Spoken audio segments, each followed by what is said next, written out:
Vamos lá. Bom, algumas sessões atrás, eu falei para vocês e introduzi para vocês o conceito de dados. E tudo isso foi dentro do contexto de manipulação de dados, né?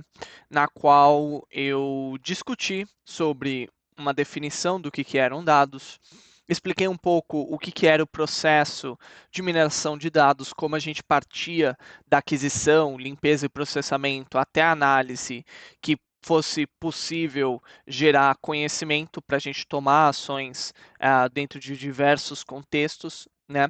E aí entrei um pouco mais em detalhe nas primeiras etapas desse processo, onde eu discuti sobre a coleta de dados e como isso é feito por diferentes tipos de aparelhos, para como esses dados são formatados e armazenados dentro dos nossos computadores por meio dos binários, e aí discutir alguns tipos de formatos de dados que a gente teria, como dados de texto, som, imagem, vídeo e tabelas.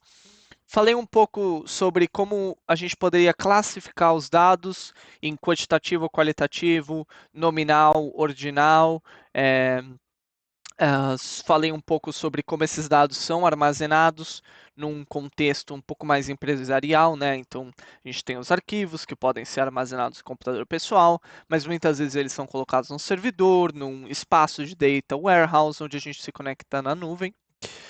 E aí eu entrei um pouco mais em detalhe no processo de aquisição de dados dentro do contexto do nosso projeto, como a gente tem diversas fontes ou softwares ou plataformas para armazenar os dados e sobre quais são as fontes de dados que a gente utilizar nesse projeto. E falei sobre o processo de limpeza e processamento de dados e as ferramentas que a gente tem disponível para isso. Tudo isso é ótimo porque nos dá uma visão geral do que é manipular dados.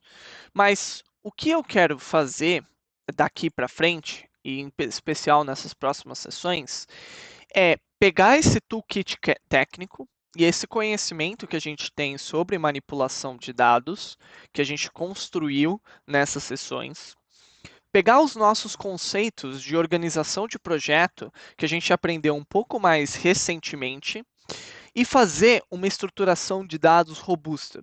Então, mostrar para vocês um pouco mais claramente como a gente veria os dados estruturados num contexto empresarial e como, a partir desses conceitos, porque existem várias maneiras da gente estruturar dados, a gente pode fazer isso dentro do nosso projeto e como a gente vai fazer isso dentro do nosso projeto em particular.